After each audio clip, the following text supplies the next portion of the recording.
Beaucoup de gens disent que le jour où le Seigneur vient, personne ne le sait. Car le Seigneur a dit que ce jour-là, personne ne le sait. Ni les anges, ni le Fils de l'homme. Seul mon précleste le sait. Toi, frère Eshbert, comment dis-tu que le Seigneur viendra cette époque?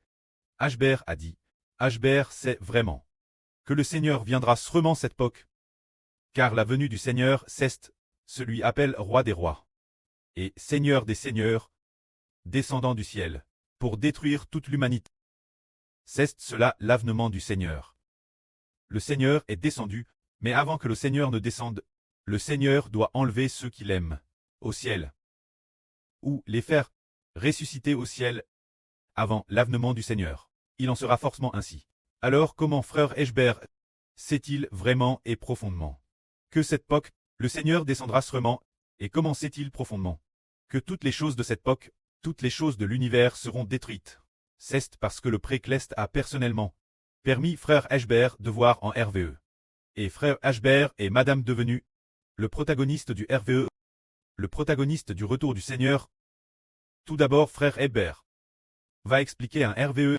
Cette explication de la vie, avec 2 rêves, permettra aux frères et sœurs de comprendre que le Seigneur viendra sûrement cette époque. C'était la première fois que le précleste, à part frère Eshbert, cette fois c'était en 2018. Le 28 décembre au petit matin, vers 5 heures du matin, on peut dire, un peu après 5 heures du matin. Vers 5 heures du matin, frère Eshbert dans son RVE, s'est vu pris de spasmes dans tout le corps. Incapable de bouger. Tout simplement incapable de bouger, comme s'il tête. Ligo TRS étroitement. Et donc, allons sur le sol. Dans le RVE, il tait. Allons sur le CT, sur le sol. Le corps entier pris de spasmes, incapable de bouger. Ayant madame du mal respirer, c'était la scan dans le RVE ce moment elle. Puis, dans le RVE, il a vu de nouveau des millions et des millions de personnes. Les habitants de la Terre entière, qui étaient tous dans la panique. Pour quelle raison paniquait-il? Il était très panicure. Tout le monde paniquait. Panicus, par quelque chose venant du ciel. Panicus par une vision. Cause de cette panique. Beaucoup de gens causent de la panique. Sont tombés morts sur le coup. Parce qu'ils avaient extrêmement peur. Ce moment-là, frère Eshbert avait aussi très peur dans le RVE. Eshbert a dit, je vais mourir coup et sœur. Je suis condamné. Je ne vais pas survivre. Je n'ai aucune capacité d'échapper cette immense et terrifiante skne. Impossible de s'enfuir, d'échapper la destruction venue du ciel. Il s'est dit qu'il allait sûrement prier le. C'est ce moment-là, alors que toutes les nations et tous les peuples étaient terrifiés. Il y avait une voix dans l'oreille de frère Eshbert, gauche qui disait, l'oreille droite n'entendait pas. Parce que ce moment-là, après Stré Herveil, Eshbert a réalisé que son oreille droite était pose sur l'oreiller. Entendant seulement une voix dans son oreille gauche dire, l'Éternel Dieu est ton preux. L'Éternel Dieu est ton preux. Cette voix était une voix d'homme, pleine de majesté et de force, et aussi remplie de profonde bon et d'amour. C'est cette voix qui a réveillé l'appel dans le RVE de frère Eshbert. Alors frère Eshbert s'est vu en RVE. Dans le RVE, il était l'origine, pris de spasmes dans tout le corps. Ce moment-là, dans le RVE, frère Eshbert s'est relevé du sol et a dit, cette voix m'a donné de la force. Jaime, tellement cette voix est pleine de majesté et de force. Elle a renouvellé ma force. Je veux sortir de cette sknen de terreur immense. Alors qu'il était l'origine sans force. DJ tout crisp par les spasmes, et n'avait plus de force. Ce moment-là, frère Eshbert a comment sortir du RVE. Sortant papa de cette immense catastrophe gante. En sortant, il a vu le ciel et la terre s'obscurcir. Tout est sombre, mais cette voix n'arrêtait pas de dire l'oreille gauche de frère Eshbert. L'Éternel Dieu est ton preux. L'Éternel Dieu est ton preux. Cette voix devenait de plus en plus forte. Et alors qu'elle grandissait, frère Eshbert avanait papa, gagnant de plus en plus de force. Cette voix répétait sans cesse, l'Éternel Dieu est ton preux.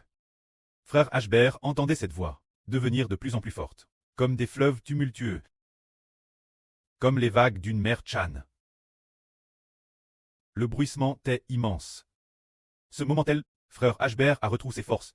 Plus aucune terreur. Il n'avait plus peur de rien. Pas la moindre once de peur ne subsistait. Il était rempli de force. Ses jambes étaient fortes. Se voyant en RVE. Avancé papa. Il abaisse les yeux et a vu qu'il portait dans ses bras une femme en sortant. Portant une femme. Je me suis dit, comment se fait-il que je porte une femme en sortant? En regardant son visage, il a découvert que c'était ma MRR qui était dans mes bras. Alors frère Hbert la porte dehors, avanant papa. Allant de l'avant, l'Éternel Dieu est ton preux. La voix est devenue encore plus forte. Quand frère Hbert a vu qu'il avait peur, sa MRR dehors, la voix est devenue encore plus forte, disant, l'Éternel Dieu est ton preux. La voix était si forte qu'elle ressemblait au bruit du tonnerre. Frère Hbert, avancez papa. Dans les oreilles, je n'entendais plus que cette voix, j'ai tout oublié. Seulement entendu, Éternel, Dieu est ton preux. Au moment où la voix était si forte comme le tonnerre, si grande, immense, immense. Au moment où elle a atteint son paroxysme, si forte, l'Éternel, Dieu est ton preux. Au moment le plus extrême, il y avait une force immense, une force infiniment grande, remplir le frère Hbert. Au moment où elle a rempli le frère Hbert, tout comme cet air qui remplit un pneu, t'est complètement rempli. Au moment où il a été rempli, le frère Hbert s'est immédiatement réveillé. En se réveillant, il a trouvé ses larmes, qui trempaient l'arrière de l'oreiller, seulement pour réaliser que c'était un RVE. Alors il y a repent plusieurs reprises. Après ce RVE, il savait qu'il ne l'oublierait plus. Il s'est immédiatement lève. Après ce trait lève, au moment de se lever, il n'a pas osé regarder sa montre. Le but de se lever était d'allumer immédiatement l'ordinateur, pour enregistrer immédiatement ce RVE. Une fois l'enregistrement terminé, alors il a regardé sa montre, pour voir quelle heure il était. Il était 5h36. Alors, il est monté sur le toit, pour lire haute voix le psaume 119. Pour louer l'Éternel Dieu. Le psaume 119 est le plus long chapitre des psaumes. Ainsi aujourd'hui le frère Hébert va expliquer la signification de ce RVE. La signification de ce RVE est, le précleste a dit, Éternel, Dieu est ton preux. Il l'a dit plus de 10 fois. Regardons, le précleste a dit au Seigneur Jésus, tu es mon fils. Je t'aime profondément. En toi j'ai mis toute mon affection. C'était lors du baptême du Seigneur qu'il l'a dit une fois. L'autre fois, lors de la transfiguration du Seigneur. Le précleste a dit devant les trois apôtres, tu es mon fils. Je t'aime profondément. En toi j'ai mis toute mon affection. Coutel. C'était la deuxième fois. C'est ainsi que dans le Nouveau Testament du Seigneur Jésus-Christ. Il est mentionné 2 fois.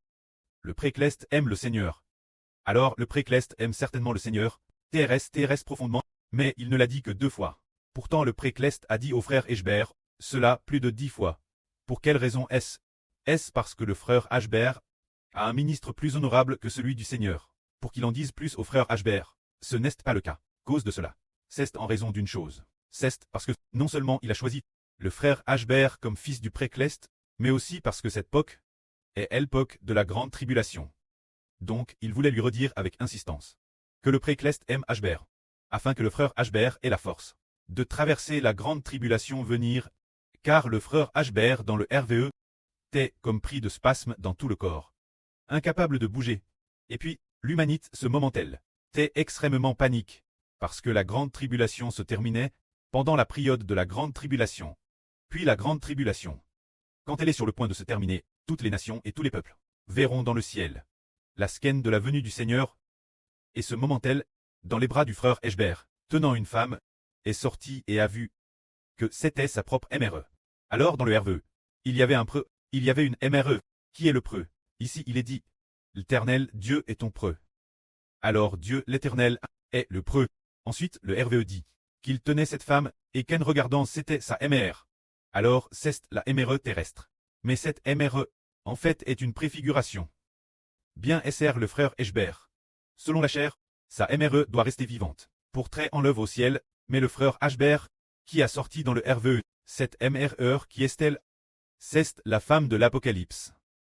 Enveloppe du soleil. La femme avec la lune sous ses pieds. Car dans ce RVE, il y avait une MRE, tenue dans ses bras, et en parlant du pré, c'est l'Éternel, Dieu qui est ton preux.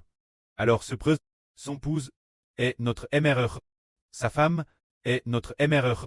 Alors dans le RVE, qui est cette MRE? C'est l'épouse de Dieu. L'épouse de Dieu, ce n'est pas. Ce n'est pas la MRE charnelle. Il utilise la MRE charnelle pour préfigurer le royaume des cieux. Alors dans le RVE, le frère Hbert sort le royaume des cieux de la grande tribulation. Frère est sûr, regardez qui a sorti le royaume des cieux de la grande tribulation. Apocalypse chapitre 12. Enveloppe du soleil. La lune sous ses pieds. Et sur sa tête une couronne de 12 toiles. C'est la MRE du royaume des cieux. Cette femme, c'est la MRR. C'est l'épouse de Dieu. Cette MR, en fait, elle fait référence au royaume des cieux. C'est dire le royaume de Dieu. Alors, enveloppe du soleil. Le frère Hbert a dit clairement dit plusieurs reprises que le frère Hbert est l'Israël de la nouvelle alliance. Il est le soleil, alors celui de l'Israël de la nouvelle alliance. Le frère Hbert est DJL, et dans l'Apocalypse, la septième trompette sonne. Ce qui signifie que la grande tribulation est arrive. Alors, il y a une MRE, qui donne naissance, qui est enceinte et enfante un bébé. Cette femme est soutenue par le soleil, la lune, et les 12 toiles. Cela signifie que, en effet, cette époque doit traverser la grande tribulation. Car dans le RVE, le frère Hbert a dit sorti la MRE, tout comme il est dit dans l'Apocalypse, cette femme est enveloppe du soleil. Enveloppe du soleil. C'est un peu comme si le soleil l'unlélait, ou comme si le soleil la sortait dans ses bras. Alors la MRE dans le RVE. Hbert a vraiment sorti sa MRE dans ses bras. C'est pourquoi il doit très revêtu du soleil. Voilà la raison. Ainsi donc, est-ce que cette époque va connaître la grande tribulation? Frère Hbert dit RS sacrement que cette époque connaîtra sûrement la grande tribulation. Car dans l'Apocalypse, le soleil, la lune, maintenant frère Hbert et le soleil, l'assure de la lune, c'est l'assure Zaowan, Elm dans un RVE, a vu dans une vision, quelle était la lune. Et frère Hbert dans le RVE, t'es avec le prêtre de frère Hbert. Ce preux t'est le Seigneur Jésus. Il aimait Thérèse fort, le précleste Jova, mais il est apparu sous les traits du preux biologique de frère Hbert. Pourtant, le preux biologique de frère Hbert est en réalité décédé, il y a plus de 10 ans. Alors ce preux dans le RVE est le Seigneur Jésus. Hbert lui a demandé, Papa, sais-tu que la sur Zaowan est la lune? Il a répondu, oui, je sais. Et ce preux dans le RVE, son amour pour frère Hbert et son amour pour le précleste est plus grand que ceux de frère Hbert. Alors frère Hbert a eu une grande consolation et a dit, mon preux aime tellement le précleste. C'est merveilleux, mu aux larmes. Et c'est précisément dans cette motion, au moment de verser des larmes, qu'il lui a demandé, Papa, sais-tu que la sur Zaowan est la lune? Il a dit qu'il le savait. Pourtant le preux biologique de frère Hbert ne connaissait pas du tout Dieu. Ce preux dans le RVE, dont l'amour pour Dieu dépassait celui de Hbert. Qui donc a un amour pour le précleste, qui dépasse son amour pour Hbert? C'est le Seigneur Jésus. Ainsi, le Seigneur a dit personnellement Hbert que la sur Zaowan est la lune. Alors cette femme, la femme de l'Apocalypse, est enveloppe du soleil, la lune sous ses pieds. Ce qui montre que dans cette époque, le Seigneur Jésus-Christ viendra sûrement cette époque, qui connaîtra sûrement la grande tribulation. Il viendra sûrement notre époque. Il viendra certainement. Cette époque, alors le soleil et la lune sont tous apparus, et les 12 toiles sont apparues l'une après l'autre. De plus, frère Hbert n'est pas seulement le soleil, mais le précleste a aussi. Il y a des ânes dit clairement que frère Hbert est le Mose de la nouvelle alliance. Tout le monde chantera le cantique de frère Hbert, et il est l'un des deux témoins. Cela révèle que, dans cette époque, le Seigneur Jésus-Christ viendra sûrement. La grande tribulation viendra sûrement cette époque. Alors par exemple, nous avons déjà compris que cette époque connaîtra sûrement la grande tribulation. Et le Seigneur Jésus-Christ est sûrement venu cette époque. Ensuite, nous avons aussi construit des maisons pour nous-mêmes. Achète des voitures et des maisons pour nous-mêmes. Et aussi pour nous-mêmes. Faites tout notre possible pour rembourser les pertes. Ce sont des choses insensées. Puisque nous ne faisons plus partie de ce monde, alors du monde, les divers labeurs n'ont plus rien à voir avec nous. Les poursuites du monde n'ont plus rien à voir non plus avec nous. Nous comprenons que, dans plus de 10 ans, par exemple, si une personne a une maison RS luxueuse, sa maison vaut 10 millions. Alors, dans plus de 10 ans, cette maison n'existera absolument plus. Soit elle aura été détruite par Dieu, soit détruite dans la guerre. Nous ne recherchons plus les choses du monde, mais nous faisons tout notre possible pour rechercher les choses du royaume des cieux. Amen.